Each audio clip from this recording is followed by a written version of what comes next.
Welcome to हरियाली education hubs friend. हमारे उत्तराखंड की संस्कृति एवं लोक कलाएं चल रही है, जिसके अंतर्गत हम मेले देख रहे हैं। ठीक है, इसके पहले हमने कुंभ मेला देखा था, अर्ध कुंभ मेला देखा था। आज हम पिरान कलियर का मेला देखेंगे। पिरान कलियर का मेला, पिरान कलियर, पिरान कलियर का मेला देखेंगे। ठीक है, देखिए पिरान कलियर हमारे ये रुड़की में, देखिए हरिद्वार डिस्ट्रिक्ट में लगता है। हरिद्वार डिस्ट्रिक्ट, हरिद्वार डिस्ट्रिक्ट के रुड़की में। ठीक है, रुड़की से लगभग 8 किलोमीटर दूर, रुड़की, रुड़की से लगभग 8 किलोमीटर दूर प्रतिवर्ष ये विशाल मेला लगता है यहाँ पर। ठीक है, इस यहाँ पर एक कलियर गांव है, ये जो है ये गांव है। ठीक है, ये गांव है यहाँ पर, ये रुड़की का कलियर गांव है। यहाँ पर पिरान कलियर मेला लगता है। ठीक हो गया। यहाँ पर सूफी हजरत अलाउद्दीन अली अहमद इमामुद्दीन किलकिली साहब की मजार है। ठीक है, यहाँ पर अगर हम देखें तो यहाँ पर ये मेला लगता क्यों है, यहाँ पर अलाउद्दीन अली अहमद, अलाउद्दीन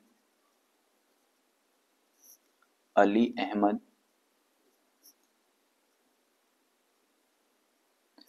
अलाउद्दीन अली अहमद इमामुद्दीन, इमामुद्दीन तथा किलकिली साहब,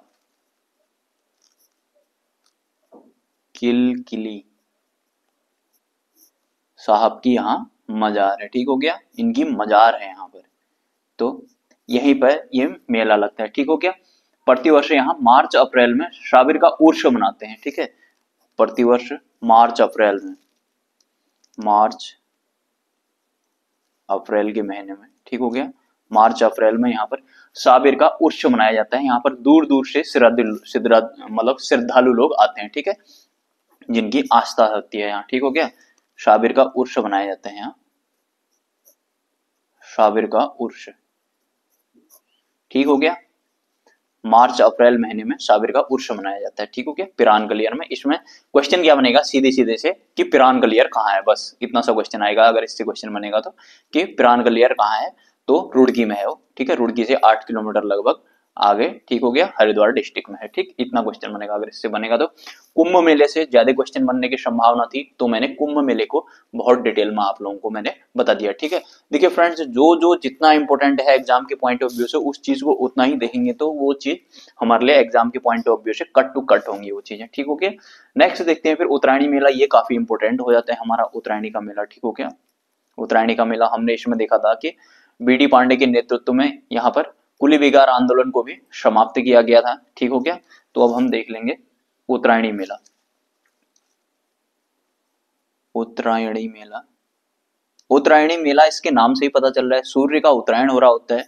ठीक हो गया, देखिए मकर संक्रांति, इसको मकर संक्रांति के दिन मनाया जाता है। इसको घुघुती का त्योहार बोलते हैं ना, घुघुती को त्योहार वाला सॉन्ग भी तो है, घुघुतिया त्योहार, इसको घुघुतिया त्योहार भी बोलते हैं।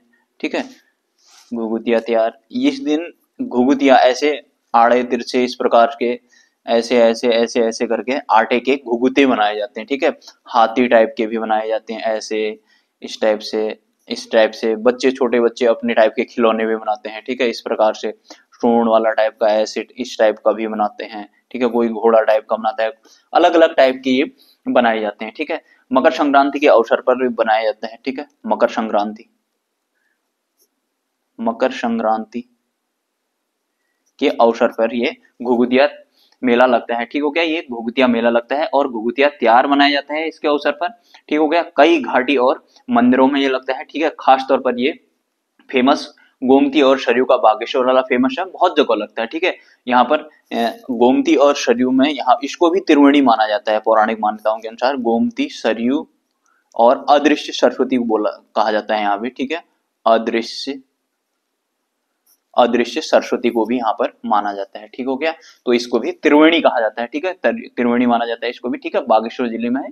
ठीक है, यहाँ पर मेला लगता है। कुमाऊं के कई शिल्पी और व्यापारियों अलवा, देखिए कुमाऊं के अन्य एक व्यापारी क्या करते हैं, यहाँ पर अपने जो लोकल उनके द्वारा बनाई गई जो वस्तुएं होती हैं उनको लाते हैं यहाँ पर, उनका आदान प्रदान किया जाता है, वस्तुओं का क्रय विक्रय होता है। उसके साथ साथ ही नेपाली व तिब्बती व्यापारी भी यहाँ आते हैं अपना क्रय विक्रय हेतु। ठीक है, तो वस्तुओं का आदान प्रदान होता है यहाँ। 1921 में, हमने जैसा मैंने बताया था अभी, 1921 में यहीं से कुली बेगार आंदोलन समाप्त किया गया था इसी सरयू नदी में। यहाँ पर कुली बेगार से संबंधित जो जो रजिस्टर थे उन रजिस्टरों को इस नदी में बहा दिया गया था बीडी पांडे जी के नेतृत्व में, ठीक हो गया। और कुली बेगार से संबंधित सारे रजिस्टर इसमें बहा दिए थे कि इसमें सरयू नदी में, ठीक हो गया, सरयू नदी में। और फिर उसके बाद हमने देखा था कि कुली बेगार समाप्त हो गया था। इंडियन मैंने हिस्ट्री में बहुत डिटेल में ये चीजें पढ़ाई हुई हैं, ठीक है, सरयू नदी में कैसे रजिस्टर बहाए, क्या बहाए, ठीक है, ये सब डिटेल में मैंने बताया हुआ है, कौन कौन लोग इकट्ठा हुए, क्या हुए। हिस्ट्री वाली प्लेलिस्ट में जाएंगे आप लोग, वहाँ बहुत डिटेल में आप लोगों को मिल जाएगी, ठीक है। सरयू नदी में ये सारे रजिस्टर बहा दिए जाते हैं, ठीक हो गया। उसके बाद हम देख लेते हैं घुघुती मेला के बाद। देखिए घुघुती मेला, ये उत्तरायणी मेला बहुत जगह लगता है, लेकिन मेनली फेमस हो जाता है इसके कारण ये कुली बेगार आंदोलन जो 1921 में लगता है, ठीक है। तो 13-14 जनवरी 1921 को कुली बेगार आंदोलन समाप्त किया गया था। तो ये बागेश्वर वाला काफी फेमस हो जाता है, ठीक हो गया। उसके बाद हम अगला देख लेते हैं हमारा क्रांति दिवस मेला। ये भी काफी इंपोर्टेंट है, क्रांति दिवस मेला। देखिए क्रांति दिवस मेला, क्रांति दिवस मेला जब हमने पेशावर कांड पढ़ा था ना, 23 अप्रैल को इसको बनाते हैं, ठीक, 23 अप्रैल को मनाया जाता है। जब हमने पेशावर कांड पढ़ा था तो ये वीर चंद्र सिंह गढ़वाली जी के याद में, उनकी याद में इसको मनाया जाता है, ठीक है। वीर चंद्र सिंह गढ़वाली जी, वीर चंद्र सिंह गढ़वाली जी की याद में इसको बनाया जाता है, ठीक हो गया। 23 अप्रैल 1930 को सविनय अवज्ञा आंदोलन के दौरान ब्रिटिश सेना में हवलदार रहे थे, ठीक है। तो जो देखिए सविनय, जब हम हिस्ट्री में पढ़ेंगे ना, सविनय अवज्ञा आंदोलन चलता है 1930 में। इसकी नेतृत्व देखिए, ये सविनय अवज्ञा आंदोलन में क्या होता है, सिविल डिसोबीडिएंट मूवमेंट बोलते हैं इसको। इसमें मतलब अवज्ञा, इसके नाम से पता चल रहा है सविनय अवज्ञा आंदोलन, मतलब कि हम आपकी आज्ञा नहीं मानेंगे, अवज्ञा करेंगे उसका। तो इसमें जगह जगह पर ये लोग अपना प्रदर्शन कर रहे थे, ठीक है। तो इसी क्रम में यहाँ पर फ्रंटियर गांधी भी अपना प्रदर्शन कर रहे थे, ठीक है। लाल कुर्ती आंदोलन बोलते हैं उसको, खुदाई खिदमतगार आंदोलन भी बोलते हैं, ठीक है। यहाँ पर पख्तूनिया वाला जो प्रांत, खैबर पख्तूनिया वाला जो प्रांत है अब, ठीक है, उसको उस टाइम सीमांत नॉर्थ वेस्ट फ्रंटियर बोलते थे उस टाइम में, ठीक है। नॉर्थ वेस्ट फ्रंटियर में ये क्या कर रहे थे, यहाँ पर नेतृत्व कर रहे थे कौन, खान अब्दुल गफ्फार खान। ये मैंने आपको पढ़ाया भी है उत्तराखंड वाले में, जब पेशावर कांड पढ़ाए थे मैंने हिस्ट्री में, वहां पर बहुत डिटेल में पढ़ाया है। और जब मॉडर्न हिस्ट्री पढ़ेंगे तो तब भी पढ़ेंगे इसको, ठीक है। खान अब्दुल गफ्फार खान, इनको फ्रंटियर गांधी भी बोलते हैं, ठीक है। खान अब्दुल गफ्फार खान, खान अब्दुल गफ्फार खान, ये इसका नेतृत्व कर रहे थे। तो अब ब्रिटिश ने क्या की, अपनी सेना भेजी यहाँ पर इनको दबाने के लिए। तो यहाँ पर वीर चंद्र सिंह गढ़वाली ने ये निहत्थे जो अफगान सैनिक थे, जो अफगान भाई थे, जो पठान लोग थे, इन पर गोली चलाने से मना कर दिया था, ठीक है, अपने सैनिकों को। तो इसी के चलते इनको सजा हुई थी, ठीक है। तो ये दिन था 23 अप्रैल का, ठीक हो गया, 23 अप्रैल 1930 का। तो इसलिए इसको 23 अप्रैल को क्रांति दिवस के रूप में मनाया जाता है, क्रांति मेले के रूप में। आज भी यहाँ पर 23 अप्रैल को क्रांति मेला मनाया जाता है, ठीक हो गया। 2022 में इसको भी राज्य सरकार द्वारा राजकीय मेला घोषित किया गया। हम राजकीय मेले तो बहुत ही घोषित कर दिए इनने, राजकीय मेला घोषित किया गया इसको, ठीक हो गया, ठीक।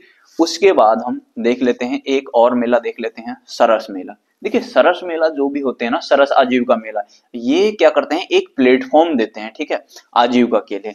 मतलब कि यहाँ से एक लगभग कि एक मार्केट मिल सके लोगों को, अपने जो उनका स्थानीय वस्तु हैं, जो उनने अपने जो उनकी मतलब जो उनने अपना जो हैंडक्राफ्ट वगैरह है, उनका जो स्थानीय उत्पाद है, उसके लिए एक मार्केट मिल सके, उसके लिए बाजार लगाए जाते हैं, ठीक है। सरस आजीविका मेला, सरस आजीविका मेला, सरस आजीविका मेला देखेंगे हम, ठीक है। ग्रामीण हस्तकला के प्रोत्साहन एवं ग्रामीण उत्पादों को बढ़ावा देने तथा विशेषकर महिला व ग्रामीण उद्यमों को बाजार उपलब्ध कराने के उद्देश्य से इसका केंद्रीय ग्रामीण विकास मंत्रालय द्वारा वोकल फॉर लोकल के लिए इसकी थीम पर उत्तराखंड में राज्य में सरस आजीविका मेले का आयोजन किया जाता है, ठीक है। ये एक ही जगह नहीं लगते हैं, ठीक है, बहुत जगह लगते रहते हैं, ठीक हो गया। इनकी राज्य में सरस मेले का आयोजन 2021 में रुद्रपुर में, फिर 22 में देहरादून में। देखिए 2021 में कहाँ हुआ था इसका आयोजन, रुद्रपुर में। रुद्रपुर, ठीक हो गया। 2022 में देहरादून में हुआ था, फिर 2023 में 2 जगह हुआ, 2023 में, ठीक हो गया। पहला टनकपुर में हुआ, दूसरा मुनि की रेती में हुआ, ठीक हो गया।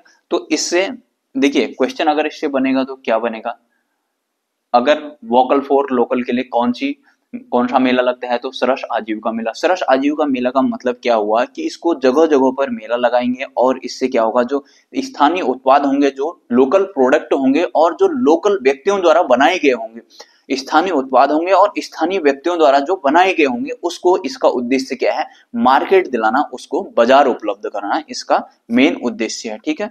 तो ये सरस मेला हो गया, सरस आजीविका मेला, ठीक हो गया।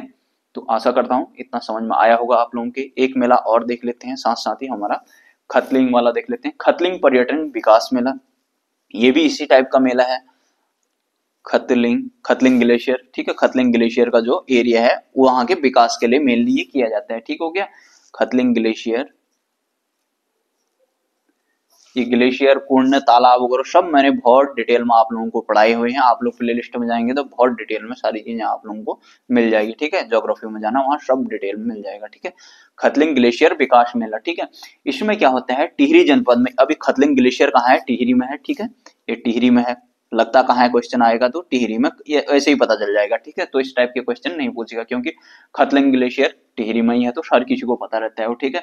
तो टिहरी जनपद में खतलिंग ग्लेशियर में पर्यटन को बढ़ावा देने के लिए तथा पर्यटकों को आकर्षित करने के लिए इस मेले का आयोजन किया जाता है, जिसे राज्य सरकार अपने राजकीय मेलों में शामिल करने की घोषणा 2021 में किया था इसने। वो तो क्वेश्चन पूछना नहीं है, क्योंकि इतने सारे मेले किसको राजकीय मेला घोषित किया है, तो इतने तो सब तो हो नहीं सकते हैं, तो इसलिए उससे क्वेश्चन वैसे ही नहीं बनेगा। अब देखिए इसमें क्या है कि खतलिंग ग्लेशियर में पर्यटन को बढ़ावा देने तथा पर्यटकों को आकर्षित करने के लिए ये मेनली मनाया जाता है, ठीक हो क्या। तो ये खतलिंग ग्लेशियर से ही पता चल जाएगा, खतलिंग ग्लेशियर वो में जाएगा तो जो कोई पर्यटक ही जाएगा, ठीक है। वहां पर पर्यटन के लिए ही जाएगा और जो पर्यटक होंगे वही जाएंगे, ठीक है। तो इसको क्यों मनाया जाता है, पर्यटकों को बढ़ावा देने के लिए। ओ लाइट गई यार। पर्यटकों को बढ़ावा देने के लिए और उनको पर्यटन को बढ़ावा देने के लिए और पर्यटकों को आकर्षित करने के लिए इसको मनाया जाता है, ठीक है। खतलिंग ग्लेशियर को, खतलिंग ग्लेशियर विकास मेला, ठीक हो गया। आशा करता हूं इतना आप लोगों के समझ में आया होगा। इसके साथ साथ ही हमारे लगभग मेले कंप्लीट हो जाते हैं, उसके बाद हम अगले उत्सव देखेंगे, ठीक है। राज्य में कुछ अन्य मेले भी होते हैं, जैसे अन्नकूट मेला होता है, इसको केदारनाथ, जब मैं पंचबद्री पंच केदार पढ़ाऊंगा तो वहां पर आप लोगों को बताऊंगा, ठीक है।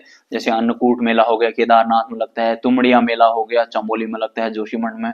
बसंत बुराश मेला हो गया चमोली में लगता है, काश्तकार मेला चमोली में लगता है। बौखनाथ मेला, देखिए बौखनाग मेला ये बहुत इंपॉर्टेंट है, ये उत्तरकाशी में लगता है, ये शिलगियारा टनल वाला जो है वहां पर उसके बगल में है, ठीक है, वहां पर है, तो इसलिए ये इंपॉर्टेंट हो जाता है। बौखनाग मेले को याद रखना, ठीक है। बौखनाग मेला, बौखनाग मेला ये लगता है उत्तरकाशी में, उत्तरकाशी में, ये बहुत इंपॉर्टेंट है, इसको जरूर याद रखना, ठीक हो गया। बौखनाग मेला हो गया, ठीक हो गया। उसके बाद भुवनेश्वरी देवी मेला हो गया, पौड़ी गढ़वाल में लगता है ये। शैकुल मेला हो गया उत्तरकाशी में लगता है। कंडक मेला उत्तरकाशी में लगता है। कुआनू मेला चक्राता में लगता है, यानी देहरादून में। उत्तरायणी मेला बागेश्वर का फेमस है, उसे तो बहुत जगह लगता है, ठीक है। हमने उत्तरायणी मेला इससे पहले अभी देखा भी था, घुघुतिया तैयार, ठीक है, क्या होता है, कैसा होता है, जब हमने त्योहार पढ़े थे तो वहां पर भी आप लोगों को मैंने बताया था, ठीक है, घुघुती का त्योहार, ठीक। फिर उसके बाद खरसाली मेला लगता है, खरसाली जान की चट्टी वाले रीजन में, तो ये उत्तरकाशी हो गया, ये तो नदी से ही पता चल जाएगा, ठीक है। खरसाली जान की चट्टी में हम देखते थे हनुमान गंगा वगैरह आती है, तो वहां पर को हम नदियां देखी है हमने, जो वहां से ये चीजें पता चल जाती हैं, कुछ कोरिलेट हो जाती हैं, ठीक है फ्रेंड्स। हमारे इसके साथ ही उत्तराखंड के मेले कंप्लीट हो जाते हैं। फिर अगले हम उत्तराखंड की यात्राएं या उत्तराखंड के उत्सव या कुछ दूसरा उत्तराखंड की संस्कृति या कोई दूसरा टॉपिक लेके आएंगे, ठीक है। तो चीजों को ऐसे ही धीरे धीरे करके सारी चीजें कंप्लीट हो जाएंगी, ठीक है। तो आशा करता हूँ आप लोगों के समझ में अच्छे से आ रहा होगा। जो साथी नए हैं तो पिछले वाले वीडियो में जाना, मैंने बहुत सारी डिटेल में उत्तराखंड की ज्योग्राफी और उत्तराखंड की हिस्ट्री को बहुत डिटेल में पढ़ाया है। आप लोग जाएंगे तो उधर बहुत डिटेल में आप लोगों के समझ में आएगा, ठीक है। एक एक चीज को उत्तराखंड के मैप, फ्लो चार्ट, डायग्राम में समझाया गया है, ठीक है। तो चलिए friends, bye bye, take care, अपना ध्यान दीजिएगा।